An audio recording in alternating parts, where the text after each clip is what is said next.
Ladies and gentlemen, Damen und Herren, Mesdames et Messieurs, welcome once again to the Vincent Charles Project on this beautiful Easter Sunday. And if you are a Christian and listening, I hope you had a pleasant holiday.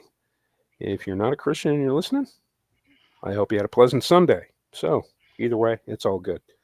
We're going to get into it fairly quickly, but first, I want to introduce my guests. Number one, he's been on the show before. Now he's on it again. Hopefully, he'll want to come on again after this. But we'll find out in 90 minutes.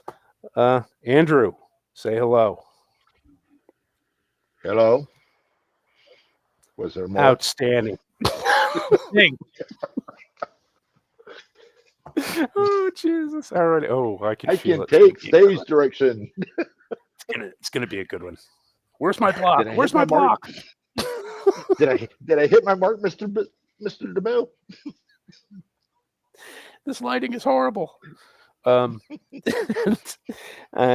my next guest needs no introduction, so I'm not going to introduce him. No, Mr. Ordnance Packard. Ordy, how you doing today, brother? Good. The ham's cooking slow, so I decided to just turn it down and come and do a podcast, because why the fuck not? Outstanding. Ham. Everyone has ham on Easter. It's awesome. The olds can wait, 3 o'clock, 4:30. They have no concept of time anymore. They just know when Jeopardy's coming on. And Matlock. Matlock! They know when it's nap time. You said that. Oh my God! He just said that. That old nurse in The Exorcist 3. Remember? Is it nap time?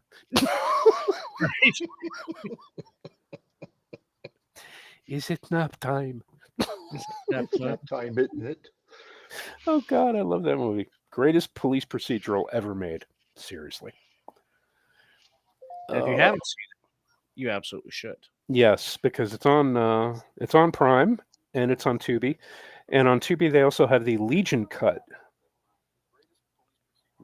which the stuff that they put back into it, the video quality is rather horrible, but it's you just need to watch it. It defies explanation. It is so much better than the theatrical release. And that's all I'm going to say. But yeah, let me go ahead and send this out to everybody. Okay, now I can ignore Twitter for the next 90 minutes. Today we are going to discuss not necessarily new shows, although there are probably a few out there, but I'm sure a lot of you are familiar with one-season wonders. I mean, shows that you watched on television, either despised or you really, really loved, and then they ended up canceling them after one season, so you just became bitter and disillusioned about everything and life in general, which happens sometimes, depending on the show and how good it was. But let's go ahead and kick things off. Andrew, I know you wanted to talk about one. So tell us, brother, tell us. Hello? Hello? Apologies. I was regaling the DoorDash driver about the benefits of crab rangoon. There are many benefits. Many, many benefits to hashtag Rangoon posting. Yeah. Right. He has risen for Rangoon. He has. I would come back for Rangoon. You kind of have to. So the one I was just talking with Charles about, Vincent about here, is it was a TV show that came out in 1999, ran for one season, and it was called Now and Again, which was in the vein at that time. It was a government program that took this poor guy that was killed in a tragic subway accident and placed his brain into a genetically bioengineered body, and then he had to do government shit. and he fought against them sometimes and tried to do good. One season, I saw like 4 or 5 episodes of it. It was really good. I enjoyed it, and then it just like that's it. They're done with it. And it starred Eric Close was the lead with Dennis Haysbert as the his foil, sort of. He was the doctor controlling him. Okay. I remember. Yeah, you were saying that John Goodman was in it, and Yeah, like, well, John Goodman starred in it. I mean, he starred in the first episode. He was the guy that was killed for the brain. Yeah, there you go. You know what? I'm in. I have this thing where if I know a show's been canceled, I immediately stop watching it. I might revisit it years later, but it's just like this. God damn it! So, Well, Charles Durning was a narrator. So, I mean, it was actually, like I said, I enjoyed it. It was one that I actually looked forward to. And I forget it, I think it was on a Wednesday or a Friday night, probably a Wednesday night. And I enjoyed it. And then it just went away. Well, actually, I had to stop watching it because the Navy life interfered at that point in time. So then I just never saw it again. And I didn't like it enough to try and find it and rewatch it on streaming yet. So, yeah, that's true. I mean, it's a lot. A lot of these shows that in like I don't know, in the 70s when I was a kid, when I was watching shows like this, they're like, oh man, awesome, excellent, and then it disappeared, and you momentarily went, wonder what's not on, and then thanks to your ADHD, you just started thinking about squirrels and completely forgot about it. But these days, there is not. I don't really have any that actually made me want to watch. I mean, I'd watch like an episode or two, and hopefully it would like in the hope that it would pick up, and they never did. And I think there was one in particular. When the hell did it come out? But there was a show called Terra Nova. God, that was good. Well, It, it wasn't good, but it was fun. yeah, it was. I enjoyed it, and mostly because Stephen Lang was in it, and I'd watch Stephen Lang read a phone book, basically, because he's amazing. Right. And that's really the only thing of note in like the last maybe 15, 20 years that's See, if been I on. remember the premise of that right, was they went back in time to prehistoric because there was some calamity affecting the earth, and they figured, well, let's just go back and start over during the Jurassic period or something along those lines. Yeah, it involved time travel, and apparently there's an evil corporation that's in the future that wants to stop this shit or take it over or something like that, and they And send something back for this plot too. yeah, they send back spies and bad actors and blah blah blah. That Yeah, show had a lot going on. yeah, it did a little too much apparently, but I like Earth 2 with Kerry Russell, where that was just fucking terrible. dude, I was gonna mention that one. There were two reasons I watched Earth 2. One was Clancy Brown, the other was Tim Curry. Okay. And that was it. Everybody else was so forgettable. Oh, it was just a bunch of tropes, really. Like every other show, it's like, oh, you have to have an old wise guy. Okay, you have to have a hot lady married to a complete corporate asshole. Okay, yeah, got that. And well, you know how it goes. Yeah. Sci-fi procedural. live by the tropes, die by the tropes. Exactly. But Terra Nova, on the other hand, with it having a lot going on, it was actually quite interesting and compelling. Yeah, the premise was good. And, like I said, Stephen Lang was in it, and who else did they have in it? I'm trying to remember. A bunch of British people who could do really good American accents. Machine while you're. Yeah. Other than that, Who was Yeah, Jason O'Mara, Stephen Lang, Shelley Con. Yeah, just a whole bunch of no-name British people yeah. with American accents. Which, oddly enough, they seem to do more convincingly than American people trying to do British accents. Yeah. Which has always confused me somewhat. But there was trying to think of something else. And it was like Swiss Family Robinson sent back in time to the Jurassic period to help set up a colony. So yeah, it was interesting. It was fun. Yeah, definitely. I mean, it held my interest, and it was something, it's like, oh, okay, I'll watch it, but I wasn't gonna break my neck running to the TV. It's like, oh, Terranova's on, Terranova's on. It didn't blow my skirt up that much, really. But yeah, it was good, and I want to say it'll be missed, but no, it won't be. It is remembered. Yes, it is remembered. We will give it that kindness. And see, it doesn't. Shows today, they don't. I don't know whether I'm looking at this through nostalgic eyes, but they don't hit me as hard as they did when I was when I was a child and in my teens.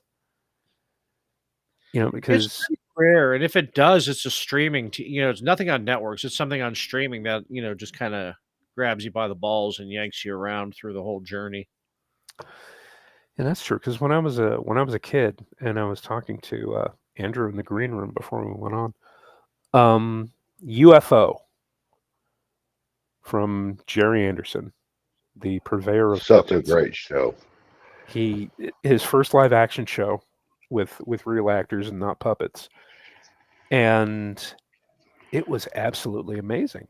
I mean, for a show in like the late '60s, early '70s, they had amazing special effects. They had decent actors. I'm not going to say great, but they had guest stars. You had like the fading star of the week would show up on an episode, and it was all fairly consistent. I mean, aliens fly from a dying star. They're trying to invade Earth and take everything over, and nobody knows about it except an agency called Shadow, and I forgot what Shadow stood for. Hang on, let me look for that. Strategic.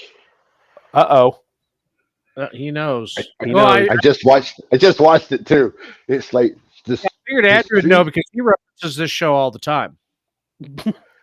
It's Strategic Homeworld Alliance Defense. Supreme Headquarters Alien Defense Organization. Yeah. Okay, I did. And it was. But you know what that reminds me of though? What was the puppet movie, the puppet show right before UFO that he did? Had the 5, 6 different, and it's basically a live action of that. He did a lot of different shows. Not only Thunderbirds, but he did With Thunderbirds, that's the one I'm thinking of. Yeah, that's the most famous one, but he did a lot more. He did a Supercar,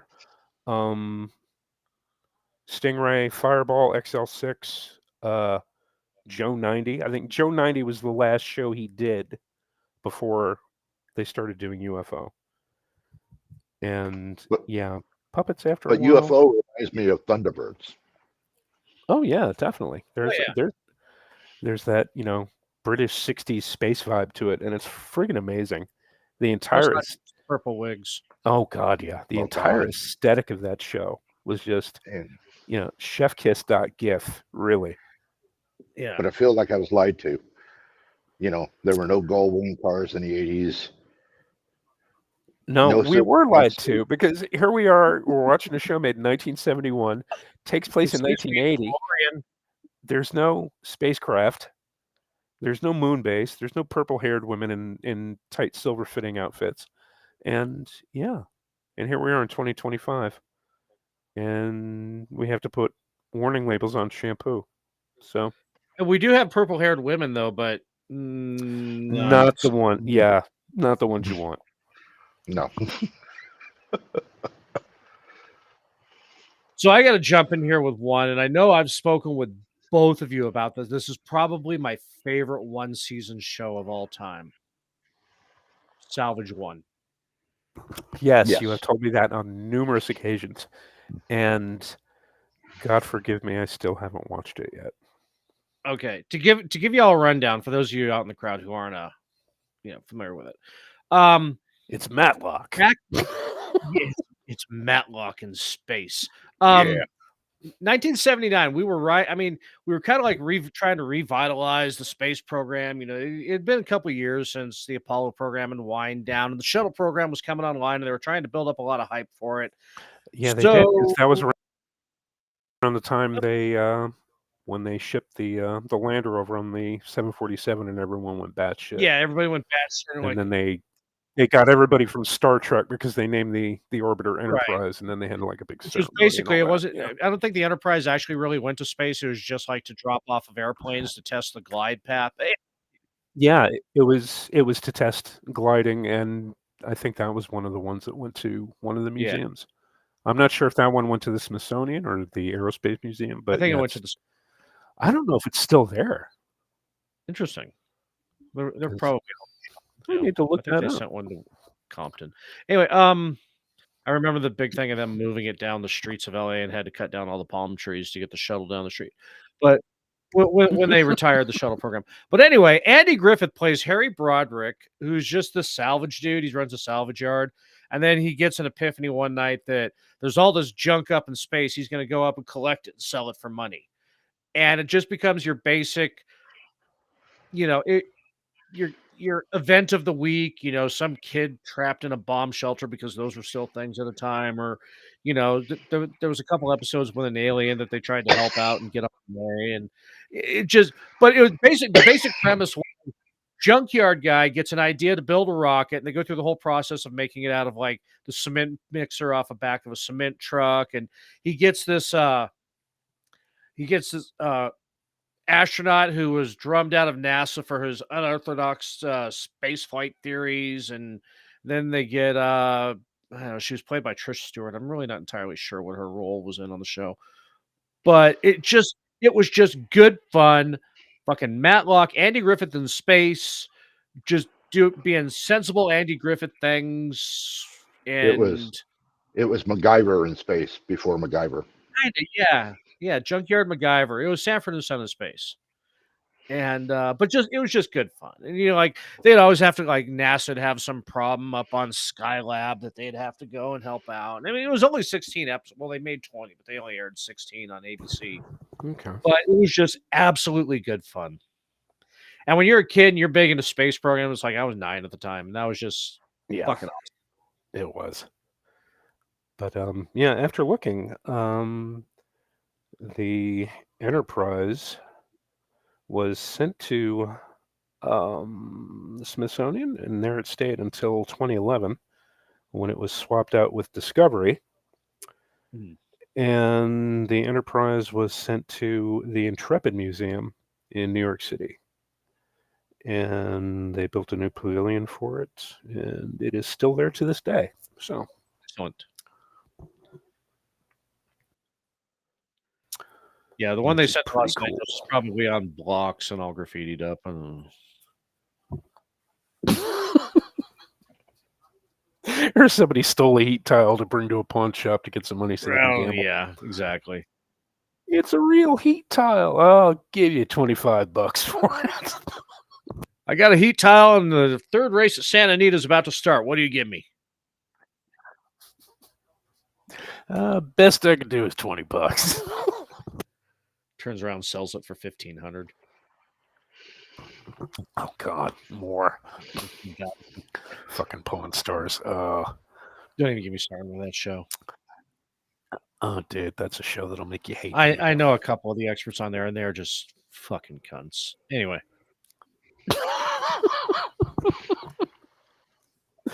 Oh, Orty, you never mince words. I love you. Tried to hold back, He is the Bob Rossi. Yeah. Yes. All right. So that was my contribution. I have. Let me see if I can think of one. Yeah, because I could bring one up that everybody knows, and yeah, I could say Firefly, but I don't know. I'm all Fireflied out.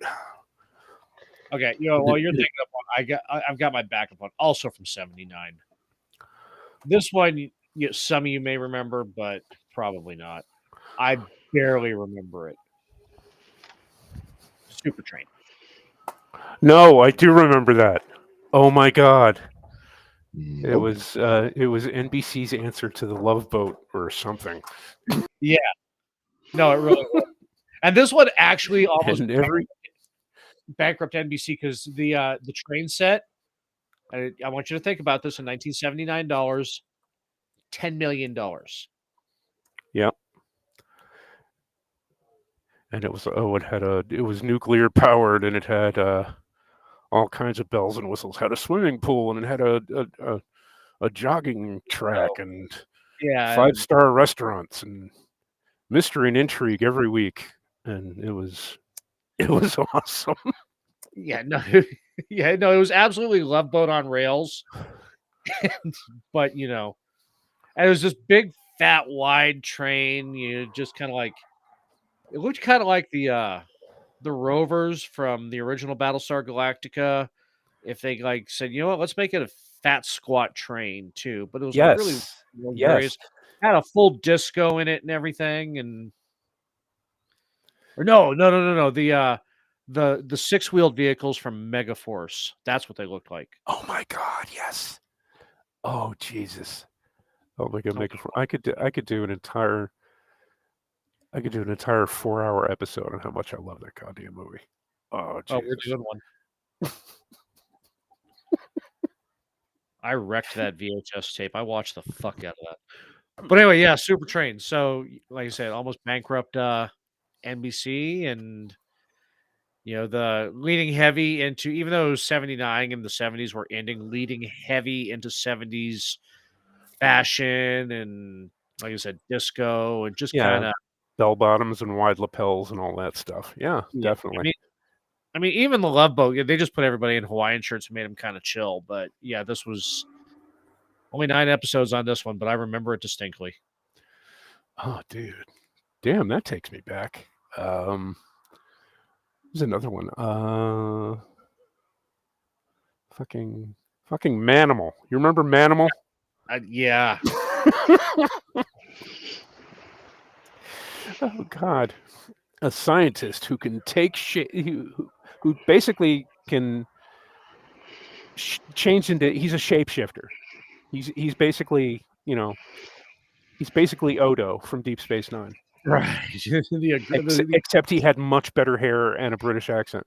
Because it was Simon McCorkindale was the lead in that, and he had never done American television before that. He was a very accomplished Shakespearean actor who had done time with the Royal Shakespeare Company, and he was in I, Claudius, which is where everybody started noticing him, and it was just basically just this guy changing into 2 or 3 different animals a week, fighting crime. He wasn't even a cop; he was a scientist of some sort. But yeah, it was for a 13-year-old kid, it was pretty interesting. But yeah, not that interesting. But yeah, I think you could still find full episodes of it on YouTube, if I'm not mistaken. You can. Okay, that's ordinarily I'd say yeah, I'm on it, but no, because no. Kind of a yes. Really. Yeah, MacGyver, but furrier is the way I've always described Manimal. Oops. Oh Lord, what happened now? I got one. I've got one for you. Do it. Life. And this is a Life? drama series. Yep. This came out in 2007. It lasted only 2 seasons, but it Okay. centers around a detective, Charlie Cruz, who is at the very beginning of the show. In '95, he was wrongly convicted of a triple murder of his friend and business partner and one of the immediate family. And thanks to the efforts of his lawyer, he gets exonerated by DNA evidence. But this is 12 years later. He's lost his job, his wife, his friends, and nearly all contact. And when he emerges, right, he gets released with the philosophy of Zen, Oh, jeez. with the fixation on fresh fruit and the obsession of solving the murders that nearly cost him his life and exposing the conspiracy that framed him. And he's at this time they had the head monk, right, and I think Psych Okay. at the same time, the quirky detective, and he was a quirky, but he wasn't Monk, and he wasn't Sean and from Psych. It wasn't like that, but he was just different. He looked at things a lot differently. And I watched, I think, maybe 7, 8 episodes of that, and really enjoyed it. Thought it was great because it actually kept my attention, made me want to set a time to come back and see it. Because Oh, again, jeez. we didn't even have streaming at that point in time, so it's one of those ones that's like, okay, I want to make sure that I get to, if I can, that I can see this. I've And got to it's set really the interesting. VCR. Yeah. And I mean, it was to me, I thought it was really it's all about the murders. The overarching story is basically about the murders. When he figures out that his former partner, who married his ex-wife, and the detective who solved it, right towards the season, he uncovers the information and implicates everybody, and then he was able to bring the true killer to justice before they wrapped it up, right, on the first season. And then the second season they started, and I don't even know. I never saw anything from the second season, but the first season, it really intrigued me. Sort of like when Burn Notice first started, right? That first couple of episodes, it's like, okay, here we get a spy trying to survive and get something, and then Burn Notice kind of to me went off the rails after that. Yeah, that's how I remember Burn Notice. And it was there were a few episodes, that were like really like the episodes of Bruce Campbell were always good. Yeah, But other than that, no. It to me it's something you play in the background on your TV while you're doing something else. fair enough. That But See, if you're going to bring up Bruce Campbell, then we got to talk about one of his finest TV shows ever. And I'm not talking about The Adventures of Briscoe County Jr., which was fantastic, I was gonna say, yeah, that was an amazing show. but Jack of all trades. Okay, you're gonna have to walk me through it because Oh, I remember that it existed. I was counting on you guys. All right, let me fire up. no, I'm so sorry to disappoint you, but I've never heard of it. Eh. I will commit seppuku immediately following the episode. Okay, I'm going to give the brief synopsis because, like I said, I remember it was really good. So, it was during the age of the half-hour syndicated TV show where you had like Cleopatra 2525 and stuff. But Bruce Campbell, he's kind of a tongue-in-cheek rogue character. Describes himself as the Daring Dragoon, which is kind of like a Scarlet Pimpernel character. And he's really a secret agent and doing Victorian London, continental Europe secret agent things, but as Bruce Campbell. So, you know, hey, the show titles would be like Ex Marquis, The Spot, and shit like that. It was just stupid fun. and it is on Roku. Is it on Roku? Oh, that's fantastic. Oh, It's geez. on the Roku channel. I just added it to my list. Okay, what was this called again?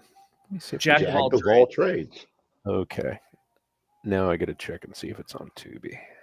It has a 7.7 out of 10 from IMDb. See, I'm telling you, it's good stuff that nobody watched.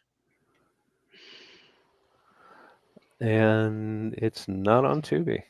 It's Oh well, it will be someday. Sooner or later, all becomes Tubi. this is true. But I'll tell you what is on Tubi. The Adventures of Briscoe County Jr. No, they took it off. Oh, Fuck. The Man from Atlantis used to be on Tubi Oh right, I forgot about that. with Patrick Duffy. And everybody was hoping for a Hulk thing. Yeah, most notably remembered for that South Park episode where he betrayed Scuzzlebutt's left leg. Oh, right. And his left leg is Patrick Duffy. But yeah, that was another one. Oh my god, that show was horrible. But Jeff's sending me intel on a TV show called Gung Ho that has Scott Bakula on it. That was the TV version of the Michael Keaton movie. I have no memory of this existing. no, neither do I. And I'm No. looking for it on Tubi. It's not there, but something is. Used Cars with Kurt Russell. And I didn't know it was on there, so I'm putting that on my list. So we're queuing that up. Yes. But the only thing they have gung ho is a World War II classic. A Marine colonel leads a ragtag battalion on a raid of the heavily fortified Japanese-held Makin Island, starring Randolph Scott. Well, there's your bang for your buck right there. And do we all stand now with our head over our head, Yeah, you hearts, got and it go, when- Randolph Scott? When Randolph Scott's name is mentioned, you have to take off your hat and stand up. It's a rule. It's not a guideline. It's a rule. Yeah. So that Gung Ho was in 1986 that Jeff's talking. Jeff sent me information on. Oh, let me Well, see it's what not else. streaming anywhere that Roku can get hold of. It's in the vault. Yeah. And I'm trying to look for some other old stuff, but nothing seems to be coming up. At least Well, nothing. that I there's can one. remember. There's one since Jeff did the whole TV adaptation of a movie. Was Logan's Run? Yes, I remember that one too. I have no memory of this. It's basically the same show, except the same as the movie, except they have a vehicle, and Logan and Jessica have a robot companion. I'm starting to remember this. Yes. 14 episodes. I'm They trying did to remember. 17 total. They put her in less revealing clothing, though, if I remember right. Yes. Gregory Yes. Harrison, Heather Menzies, And Donald Moffat. Moffat. Yeah, I remembered his name. Okay. See, I am not enfeebled. Yay. Yeah, the only problem is they didn't have the old man like they did at the end of the movie. Yeah, that's it. I remember the pilot. It was stupid because I had seen the movie, and like a 10-year-old kid seeing that movie. I'm like, wow, this is awesome. This is amazing. It's like, And- why are they back?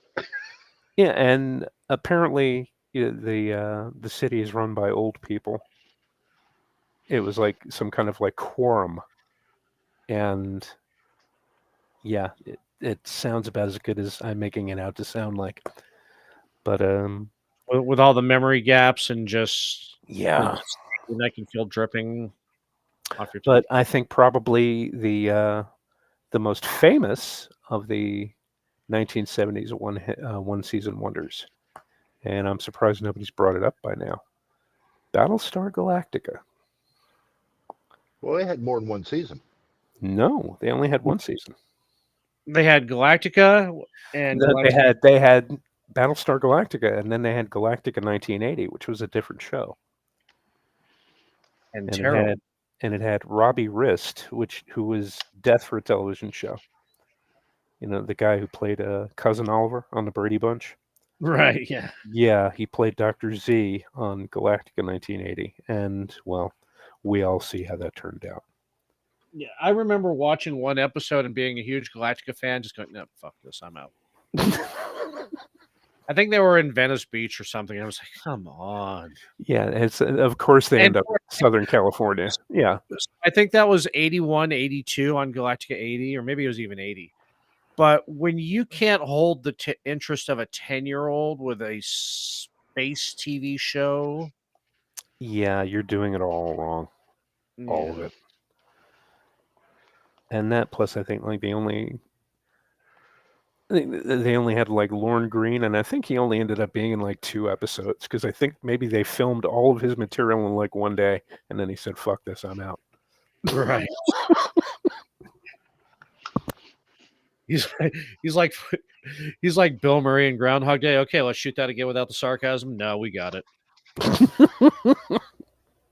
Because yeah, when you lose Lorne Green, man, you're cooked. I don't know what to tell you. But Galactica itself, that was excellent TV. Oh yeah, it was basically Star Wars for television, pretty much. And the story wasn't bad. No, not at all.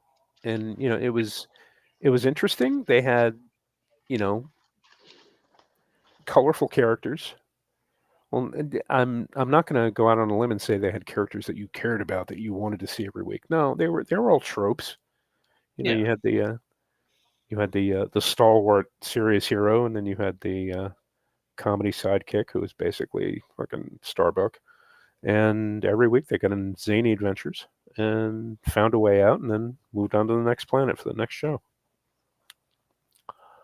You know, she was only in 3 episodes, but it developed my 40-year crush on Jane Seymour. Oh, absolutely.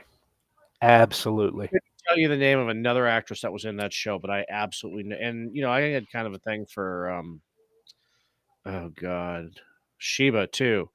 But holy fuck, Jane Seymour, 40 years. I digest everything she does. Get Office, James Bond, her panties, whatever. I'll leave. Panties, panties, panties, panties, panties. I'll turn into a Japanese businessman in a vending machine if I could. Oh, Jesus. Okay, again, that country got fucking weird after we nuked him. I'm going to say it. Oh, I agree, 100%. Oh, let's see. Another one is Buck Rogers in the 25th Century. That got 3 seasons, though. Yeah. Nope. According to this, it had 2 seasons. It felt like 3. Ooh, Mandela effect. Right? I remember 3. So do I. I just remember like the last season, everything completely changed. They got rid of that fucking robot that went beady beady beady. Yeah. And they had a guy with feathers on his hair, and they had one episode that had Nosferatu. I remember that one distinctly because it was, oh my god, it was horrible. That was back when TV had to do the holiday thing. So it's like, of Yes. course, you got Nosferatu in space because it's Halloween. You know, they'd have they wouldn't really do an Easter episode, but every other major holiday, you know, it's like, how can we put fucking leprechauns in the St. Patrick's Day? Oh god, you made wine come out my nose. While you deal with that, y'all remember John Doe? I want to say yes, but no, I don't remember it. 2002, Dominic Purcell wakes up on a beach of an island outside Seattle with no memory of who he is, but the entirety of all human knowledge crowbarred into his head, and he goes help the cops solve crimes while finding out who his parents were and what happened to him. Nope. Good show. They tried it again later, and they called it The Pretender, which made it 4 seasons. And okay, also, that one I remember. Yeah. because the girl I was seeing at the time was like really, really super into that show. Yeah, I was really, really super into Amanda Parker. Yeah. Who wasn't? You're right. But yeah, so John Doe, it was excellent premise at the time. It was on Fox, like when Fox was really trying to start to get into doing good TV. And it was good fun. It was before Dominic Purcell went on to what was he on Prison Break? And that's why they didn't Yeah. get a second Yeah, he season. was in that. He was in the third Blade movie. He does mostly direct to streaming stuff now. Yeah. But yeah. That was good. Um, I liked that show. yeah, I another remember one. my first wife was really into it too. I remember one that shit the bed fairly early on. It was 3 seasons, of course, but I'm sure everybody remembers Sequest DSV. Oh yeah. And Star Trek Underwater. That's I what it hated that was. kid so many. That and the dolphin, I hated every fact Oh about my them. god. Everything else in the show was all right, but the kid and the dolphin, I just fuck. Yeah, We had time I would because have skipped. because we need a Wesley Crusher. Quick. Nobody Wesley Crusher. Oh Jesus. See, the thing is, and they did the third season, and then they brought Michael Ironside on as the captain. I was like, holy shit. Oh man. And it was still shit, regardless of who was in it, because it got all grimdark during the third season. You know, Right, but then wasn't there like some global war at that point? And yeah. it was like a war with I think it was like the Asian bloc. You know, it was like China and Japan, Korea, and all of them joined forces because America is bad, apparently. So yeah, And we got a big science vessel, so that means we're bad and everybody yeah. Yeah. And I had Remember I had the? go ahead. Maybe What? it's just me, but wasn't there a children's TV show called The Ark? Yes, Yeah. it's called Arc 2, I think. That is yes. Back in the 70s, right? Back in the 70s, yes. Mhm. And it was like the It's vehicle that they used for the movie Damnation Alley. Yep. Right, yeah. Yeah, it had like the weird like 3 wheels per axle, and or on each side it was like 6 wheels per axle, and it was like an all-terrain thing. Yeah, I remember that one. And what the hell else? I can't find it. Oh, there it is. Arc 2. Well, no, I'm I convinced, entered the number, not the double I, not the Roman numeral. I'm convinced because I think those were all Universal, Damnation Alley, and the rest. And I think that they just had that one chassis that they would alter the wheels on depending upon which TV show it had to fit. Yeah, exactly. And they did a bunch of Saturday morning stuff too. Trying to remember the name of it. Hang on. Yep, Arc 2.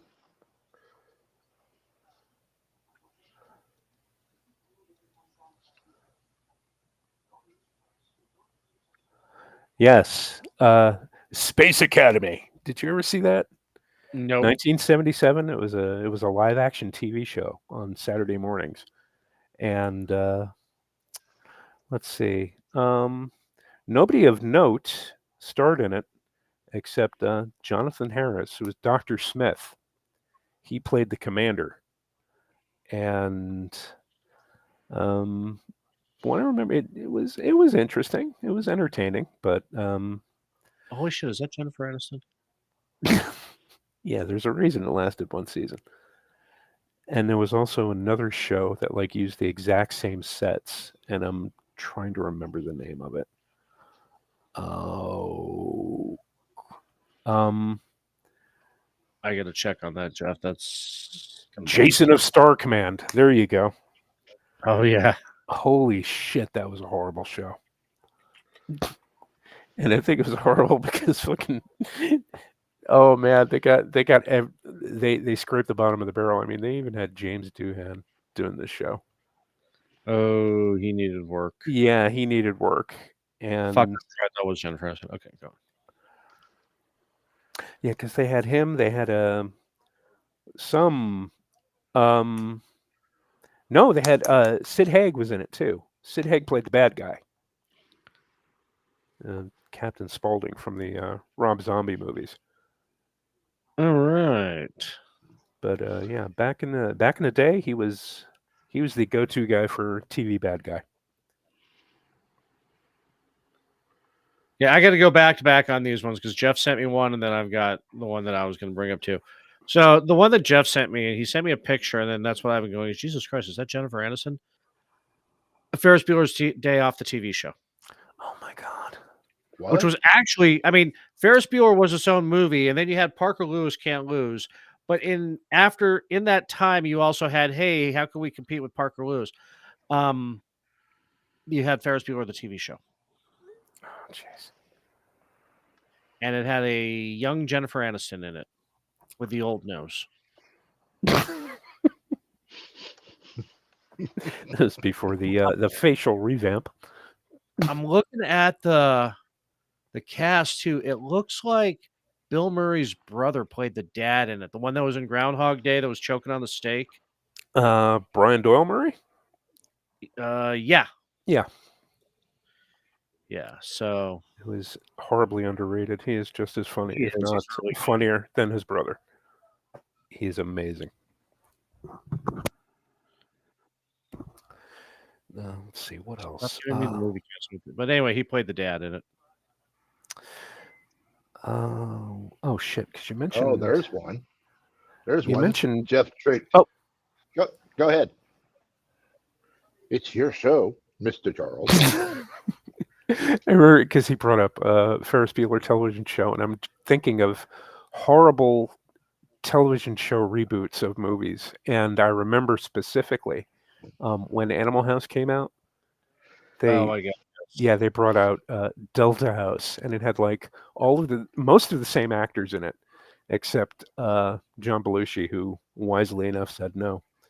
And oh my god, it was it's as good as it sounds. So Yeah, the less said about it, the better. this one was a good one. I mean, we're talking about adaptations. This one was actually a good one, though. I enjoyed it. Now, this is one of those that I'm actually pissed it only lasted one season. The Dresden Files. Yes.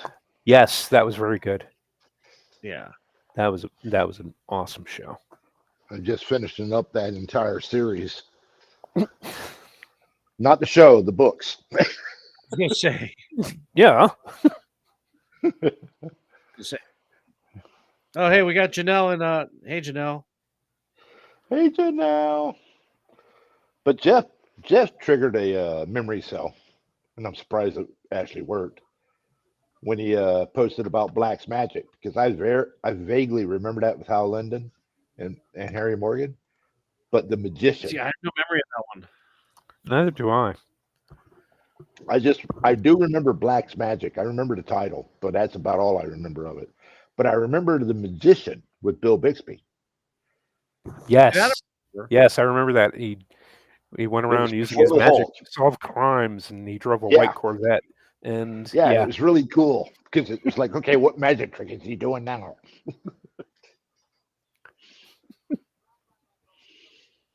So one of that I remember, and this is only because my memory got jogged from it. I just remember the promos for it. I never absolutely watched it, so I had to look it up to find out. And this is when we were talking about Jack of all trades and the great UPN stuff like Cleopatra 2525. I'm gonna keep bringing it up because it had Gina Torres in it, and it was absolutely fantastic. Homeboys in Outer Space.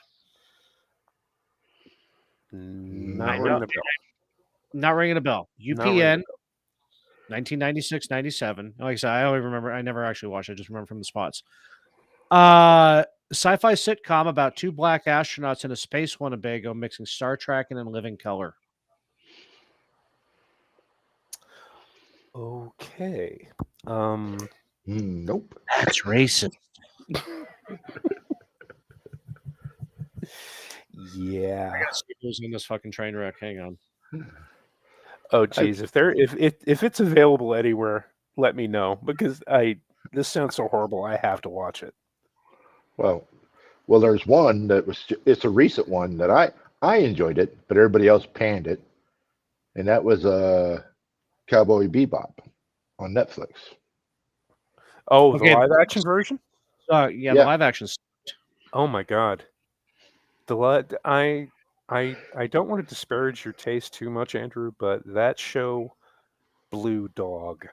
holy shit. well, James Stewart and Boys in well, Outer Space. but the The thing anime is is though, so much better. I've never seen the anime. Well, I yeah, never you saw need the to. anime. I have seen the anime since then, but I never saw the anime before I watched that show. Okay. Well, yeah, I can understand it then. Yeah, you're watching. It's like, Right? wow, this is You kind of know, cool. it did, and it was right. It's just like Fallout on Amazon. I've never played the game, but that series is pretty damn cool. Okay, I got to get back to Homeboys from Outer Space for a second because this third game I'm going to mention is just going to blow you up. Okay, so you got Flex is Tiberius Ty Walker. Oh, jeez. That's Flex Alexander, the comedian. Daryl M. Bell is Morris Clay. And yeah. Here's the last name. James Doohan is Pippin. Oh, Jesus, no. No, no, no, no, no. Now, if you want to talk about they needed the fucking money. 21 episodes this thing had. Okay, and I'm looking on Tubi, and it's not on there. And I have to say, I'm It doesn't show up in pleased. on Roku. It Well, I'm doesn't telling show you, up on Roku. if the wiki is literally less than 200 words, it's not anywhere. That shit's in the vault. It may not even be in the vault. It may have Yeah, been used as Kindle at some point. Oh, dude, there is there's a YouTube playlist with Oh my god. 21 episodes. Well, you've Yeah. got your Easter evening charted out. No, I don't.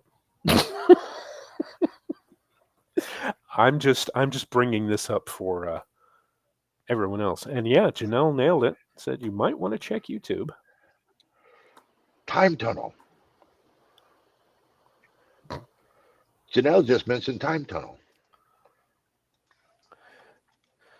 I forgot about that. Holy shit. Hang on. What, there was another show. God damn it, I hate that shit. And remind me never to bring up another subject like this because most of the time I'm looking on Google for stuff when we should be trading. We should be trading barbs and glib repartee. And Risperdals. Exactly.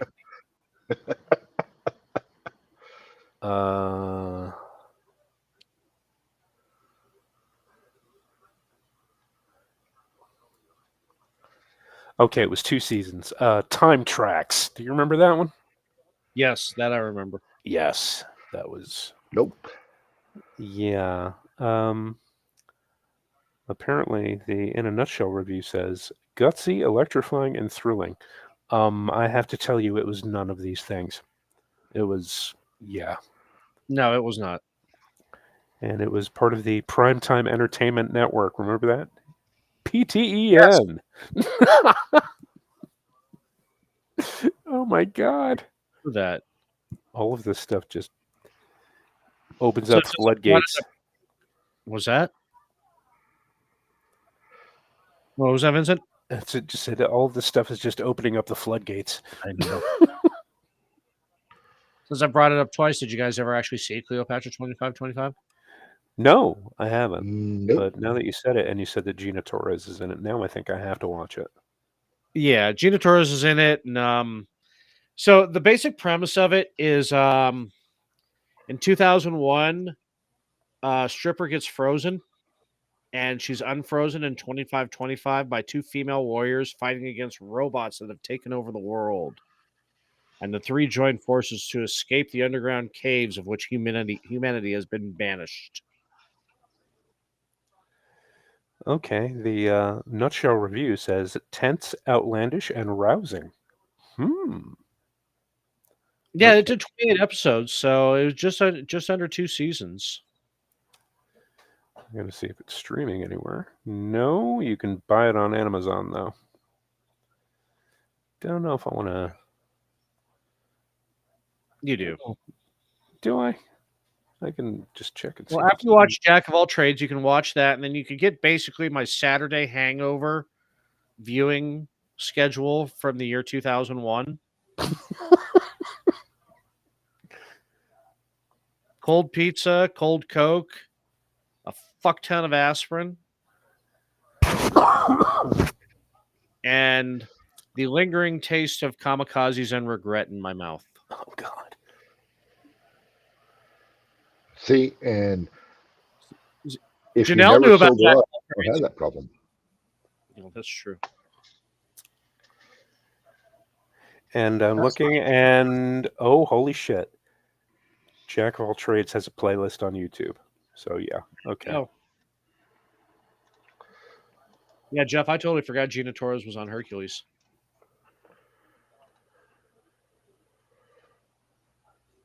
Well, Hercules was overshadowed when Xena came on.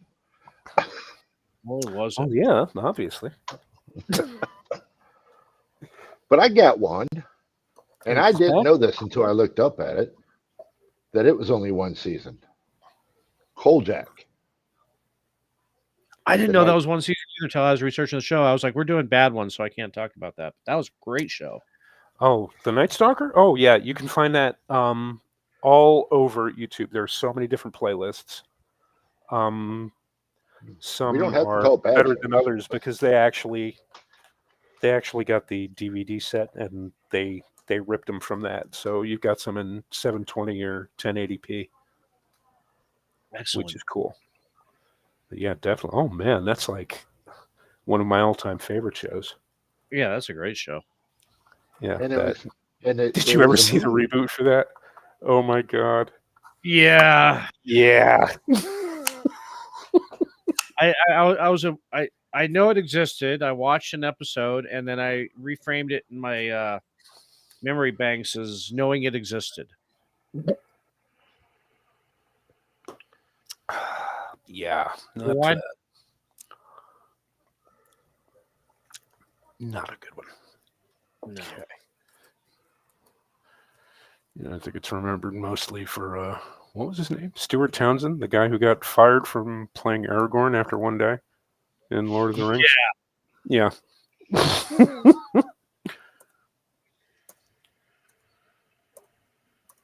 You know the thing I couldn't figure out while we're talking about Lord of the Rings real quick? How did Viggo Mortensen and Exene Cervenka get hooked up together? That just and neither of he aged well, she didn't. No. I mean, you wouldn't think Viggo's like what, almost 70 ye's old? Right. So's Exene.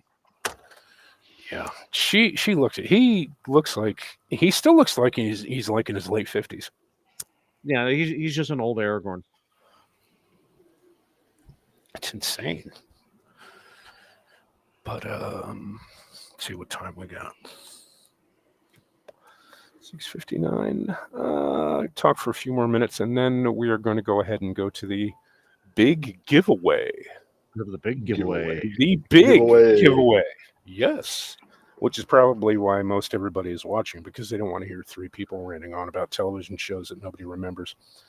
They're like, hurry up and get to the cookbook, god damn it. You know what it is? We're three guys sitting at a coffee table in McDonald's. No, we're in the donut shop at 5:30 in the morning. I wanted to be an old McDonald's with the real glass ashtrays. Remember? There you go. Oh my god. And a large coffee was 20 cents. Oh man. And then you bitched about it because you're like, fucking 20 cents. You gotta break a quarter. It's like 20 cents. What the fuck is this? I gotta break $1 to get coffee? Motherfucker. No. Just give me 5. I will drink 5 coffees in front of you right now. Oh my god. And if any of them get cold, that's why it turned out that the fries got so damn hot. People like us complaining about the cold coffee. And then somebody spills it and sues for $20 million, and we ruined everything, basically. Yeah. Congratulations, Arnie. We fucked everything up. Well, it's as we are wont to do. Much like we did with that what that really fucked up though was hot apple pies. They can't call them. I mean, generations will never appreciate the joy of the scalding Oh my god. fucking death. And everybody talks about the No, apple pies, cherry pies were infinitely worse because you had that Oh, round yes, of they were. bomb would find its No, way. it was worse than that. A McDonald's pie was like biting into like a fusion reactor. Right. And it would literally destroy your mouth. Yes. But it was And- so worth it. Oh my god, it was so good though. Like I was saying, This I is- mean, everybody talks about the apple pies. I liked the cherry pies, but they had that one trait of one cherry. Usually, the first one when you'd bite it, and then kind of like the end would blow apart on the end of it. Yeah. One cherry would find its way and sear itself to your uvula. Yep. And then you spent the rest of the day going, Motherfucker. Because Stop all it. the milk, all the cold milk did was just, kind of like hasten that scab that would seal that. Yeah, that was a Oh, you bastards. a good hour. You bastards. Oh my god. Yeah, I'm trying to smoke a cigarette out here and you got shit going down the wrong tube and now my throat's blown out. Oh, you it's almost like the cocksuckers. cherry Oh, wow. pie. It's cherry pie except with smoke and nicotine. Yeah. It's delicious. Cherry pie, but with fine Virginian tobacco. Ooh, no. I pay top dollar for Turkish, my friend. Of course you do. It smells faintly balsamic. It's lovely. So the you said balsamic, right? Yes. Yeah, I totally heard that a different way. Oh, okay. No hole.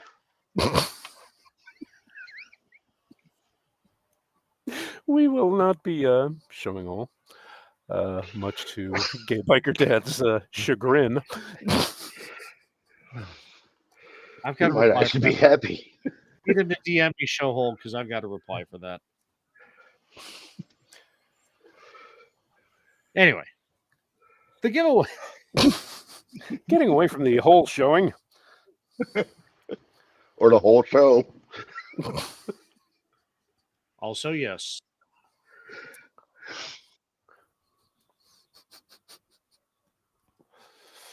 Never a dull moment. Well, for us, everybody else is going, get to the cookbook. Are we doing something?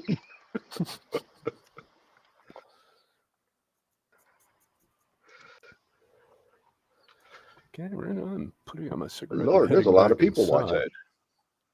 I know. Yes. They're waiting for that damn cookbook. Exactly. It's a cookbook. So See, that's are we just the saying thing, this because is normally... I'm sorry, go ahead. I was just thinking we're just the teaser act, right? Yeah, basically, we're the opening act. Like everybody else is waiting for Metallica, or they're waiting for us to get off the stage.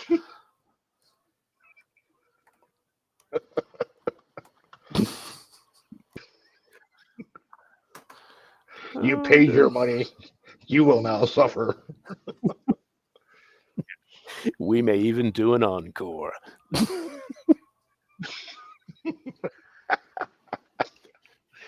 Yeah, I remember way back in the day. I went to see Herman's.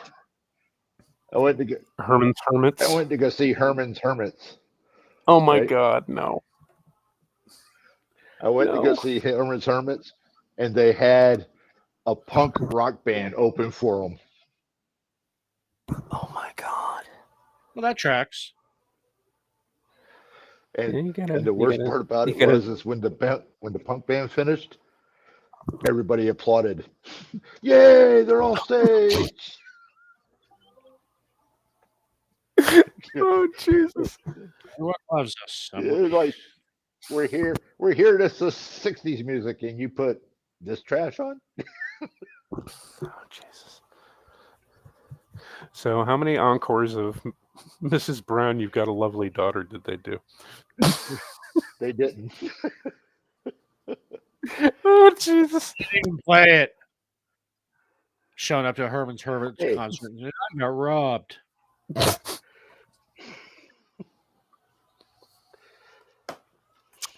All right, Vincent, what are the rules of this contest you've got for your cookbook?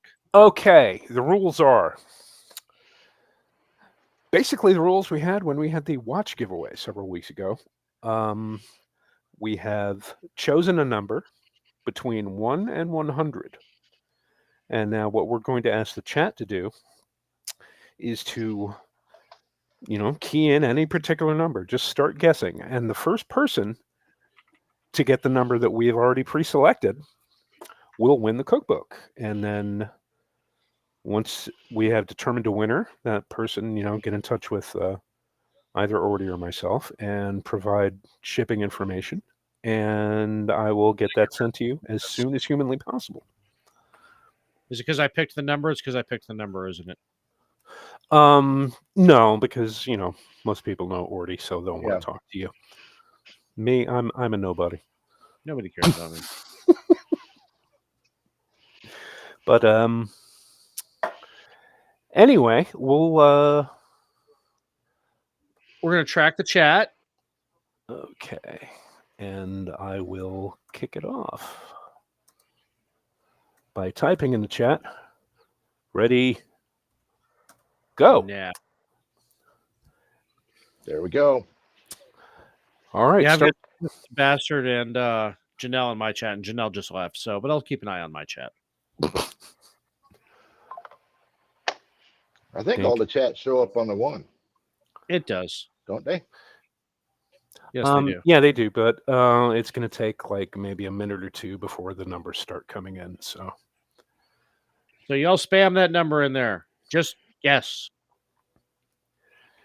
Yeah, from 1 to 100, one number's got to be right, and who knows? It might be your number. Come on, people. And the number is starting to come in. We've got one. We got a number. Ooh. Uh-oh. I have not seen it, magnificent bastard. Where'd you enter that? No, just keep, just enter them. There you go. Enter numbers. And number. Just start keying in numbers from between 1 to 100. And once we eyeball that number,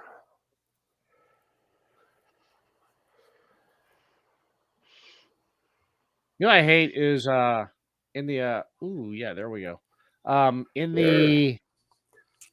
In our screen that we see of the chat, it goes in the opposite direction of the actual chat. So like I'll get retarded and I'll try to like scroll to the most current chat in the show chat. And then I go back in time. Well, you're used to that though. To Terra Nova. We're going back 65 million years. You're going to the land of the lost. See, that's the thing. It was like Land of the Lost, but cool. Land of the Lost was cool. The TV show was cool. That reboot movie fucking Will Ferrell did, that was a waste of celluloid. What are you laughing at? And if I had removed that from my memory. Well, now it's back, and you can thank us for it. But yeah, man, this fucking Slee Stacks. When you're a 6-year-old kid, man, that it scares the shit out of you. That was scary. Oh, come on, y'all! Not even close. Let's throw some numbers out there. Yeah, we can keep talking. We can actually multitask. We can keep talking about odd things and keep an eye on the screen. So you would think they would all realize we can multitask because we've been in here drinking and talking. Oh, Jesus. Oh, wait, where's my list? I'm sure I got another one. And just remember, Jesus returned for Crab Rangoon. Anyone would return for Crab Rangoons. Right. It's the rule. Okay, so One Hit Wonder goes on my list. I'm sorry, what was that? Cop Rock. Oh my god. Oh my god. Police procedural with random musical numbers. I fucking blame Joss Whedon in that one episode of Buffy. No, this is way before that. Was it before that? I thought it was around the same time. No, this you can I place blame firmly. Fucking episode. You can place this firmly in the hands of Steven Bochco. That was his baby. Okay. Thanks, Steve.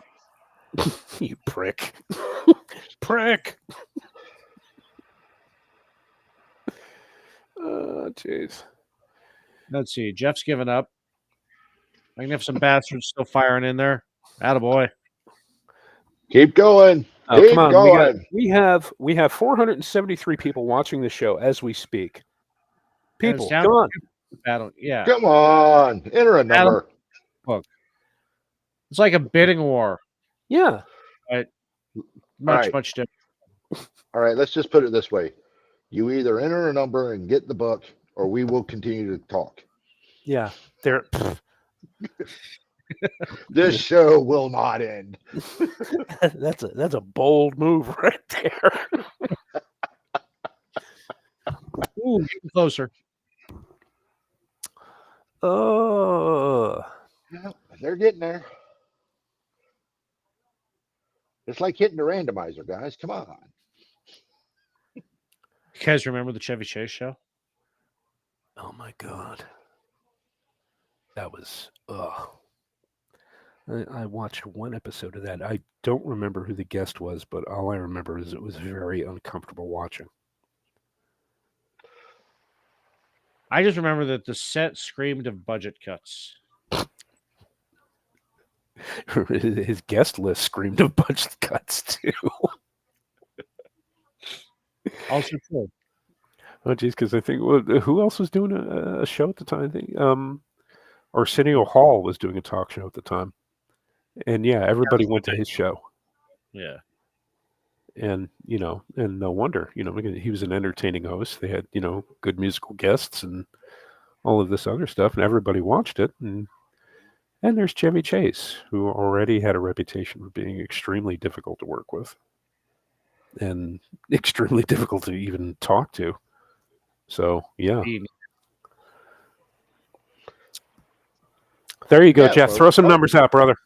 There you go. There's some numbers. And for those of y'all that have thrown numbers, keep throwing numbers. Don't just give 1 to 100. number. Law of averages. One of you should just hit it just by typing numbers sequentially. Number. Yeah. No, you brought up Arsenio Hall. I can't remember who else had a talk show at the time like that, but they were like, I remember them. They were joking about it. It's like, okay, so like Arsenio Hall is the party. Well, we're the party, but we're those weird guys who all hang out in the kitchen by the refrigerator where all the food and beer is. No. Yeah, that does kind of describe your little talk show you got on late night. Oh, Jesus. I remember watching the Goodies back in the day, waiting for Saturday Night Live to start. Oh, my God. I don't remember that. It was a British humor show. Okay, I always watch SCTV before SNL. Well, it was. God. This was on PBS, and it was right after Monty Python. The Goodies? I don't remember that. I remember Dave Allen and Benny Hill. Nope. You had Benny Hill. That was on during the evening, but the Goodies, they came on 11 o'clock at night on a Saturday, and it was three guys, and they were just, Benny Hill, Monty Python type. They were hilarious. I think chat's given up, so we're gonna have to. Come on, guys. Y'all can't give up yet. You still got a lot of numbers to go through. And it's only one number.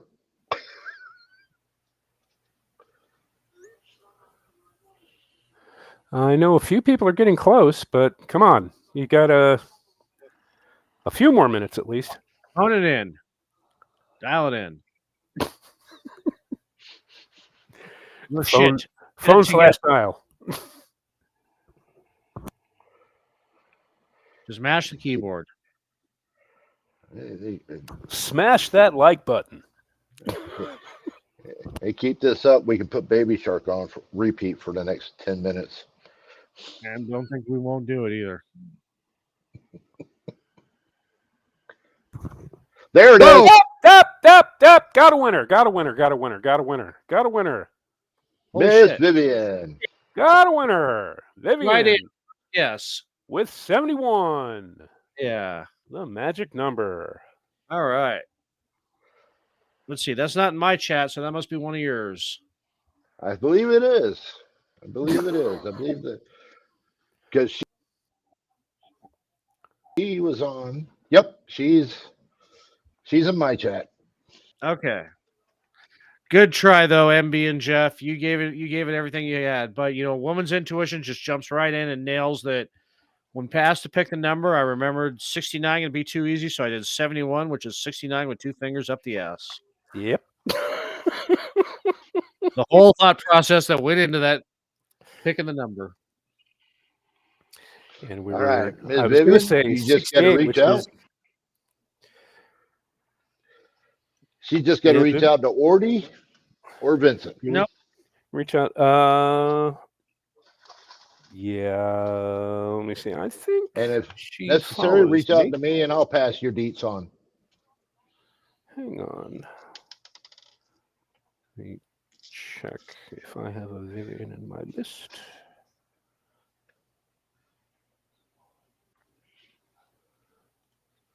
Also, yes. Yes. Yes, she follows me. Okay. Sweet. Jeff, that was secondary to it. Mm. That was an afterthought after I picked 7. I said, oh, hey, also my birth year. Okay, so Vivian, if you will be kind enough to drop me a DM on Twitter/X and give me your information, I will get that sent off to you as soon as is humanly possible. Probably Monday or Tuesday. And I hope you enjoy the book. It is out of print. It is filled with many amazing recipes. Len Dayton, before he started writing spy thrillers, was actually a pastry chef and worked in several kitchens in Europe. And the knowledge he drops in this book is just absolutely amazing. I mean, I was sharing some PDF photos with Ordy last night. This guy will actually tell you how to build a wine cellar. Well, not build, like actually build one, but he'll tell you what types and what vintages to throw in there. And it's amazing. I really think you'll enjoy it. But yeah, we'll go ahead and it's 20 past. We have 10 minutes late anyway, but let's go ahead and call it a night, ladies and gentlemen. Ordy, where can we find you, sir? Surprisingly, you can still find me on Twitter, X, whatever, until Grok takes over my account. I think my Grok became sentient the other night. Let's see. You can find me this week, Tuesday night, Manorama with you and Rick, and hopefully Jeff will come back soon, and Steve and some random Canadian. They're usually on the show too. Let's see. Wednesday, you can find me on Rick and Ordy with Rick. Thursday, I am off this week, and because we didn't get to do a makeup show this weekend, we'll be back on regular schedule with Juxtaposition Saturday night, talking about this time the dead internet theory and AI ascendance. Sweet. Andrew, where can we find you, sir? You can find me on Twitter whenever I'm able to get on here, or Zitter, whatever we're calling it this week. That social media site where you have the autistic derangement retards on. That'd be X, yes. Yeah. Nuclear MM1 retired, and on the second Wednesday every month with Toxic Masculinity with Aggie, Rick, Ordy, and then occasionally on this show whenever you need somebody that's not above intelligence to spar with. Dude, shut up, because it's always awesome having you on here. And you can find me on Twitter at YesThatVCharles. You can find me here on alternating Sundays That's alternating Sundays. So 2 weeks from now, you can find me here again. You can find me Tuesday nights at 10 p.m. Eastern on Manorama with Ranker Steve, Ordnance Packard, and Jeff, and a bunch of other fine individuals where we teach you how to be manly. And hopefully the lessons take. But other than that, I would like to thank each and every one of you for joining us this evening. I'd like to offer my effusive thanks and praise to Ordnance Packard and Andrew for joining me tonight. And Always never a chore. oh, I love having you guys on, and it's always a pleasure to have you. And speaking of which, I look forward to the pleasure of everyone's company next time. So until then, au revoir, and I thank you very much. Wait. Hang on, you got a new time next show, right? Yeah, I'll be starting a little bit early on the next show. I'll be starting at 5:30 so we can keep to the 90-minute format. Because the acting phenomenon. Yep. The acting phenomenon, Corin Nemec, starts his podcast. And I believe he's going to be discussing books. Yeah, I'll be going a half an hour early in order to let him reach his start time. And I'm going to be listening to him, and I hope you listen to him as well, because I follow him on Twitter, and he's got a very interesting feed. He's got a lot of interesting and cool things to say, and he seems like a genuinely nice, good dude who's well-rounded and knows a little bit about everything. And it never hurts to follow somebody like that. So as I was saying, ladies and gentlemen, I look forward to the pleasure of your company next time we're on. And until then, au revoir and thank you. Hail Hydra. Hail Hydra. Hydra the hell.